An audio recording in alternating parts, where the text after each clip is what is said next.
যারা বাংলাদেশ, পাকিস্তান এবং আফগানিস্তান থেকে এদেশে চলে এসেছিল কিন্তু ভোটার লিস্টের নাম তাদের ওঠেনি, তাদেরকে কি দেশ থেকে জোর করে বের করে দেওয়া হবে নাকি ডিটেনশন ক্যাম্পে রাখা হবে? সেক্ষেত্রে তারা ভোটাধিকার কি করে পেতে পারে? হ্যাঁ, সেক্ষেত্রে তারা ভোটাধিকার পেতে পারে যদি সিএএ চালু হয়। তবে তার জন্য নির্দিষ্ট 6টি ধর্মের মানুষই ভোটাধিকার পেতে পারে। সেই 6টি ধর্ম হিন্দু, বৌদ্ধ, জৈন, শিখ, খ্রিস্টান এবং পারসিক। তারা কিভাবে পাবে? তারা যে এই 3 দেশের যে কোনো একটি দেশের নাগরিক তার প্রমাণপত্র দেখাতে হবে। আর যদিও না থাকে তাহলে কোর্ট থেকে একটি এফিডেভিট করে আনতে হবে।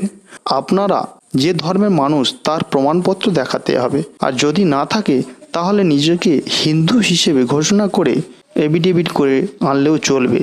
এবং চতুর্থত, একটি ঘোষণাপত্র যেখানে লেখা থাকবে যে আপনারা ধর্মীয় নিপীড়নের কারণে ভারতবর্ষে এসে আশ্রয় নিয়েছেন।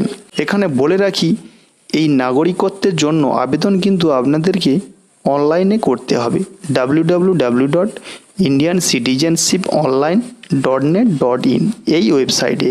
প্রয়োজনীয় ডকুমেন্ট স্ক্যান করে আপলোড করলেই আপনারা নাগরিকত্ব পেয়ে যাবেন। আশা করি আপনারা ব্যাপারটা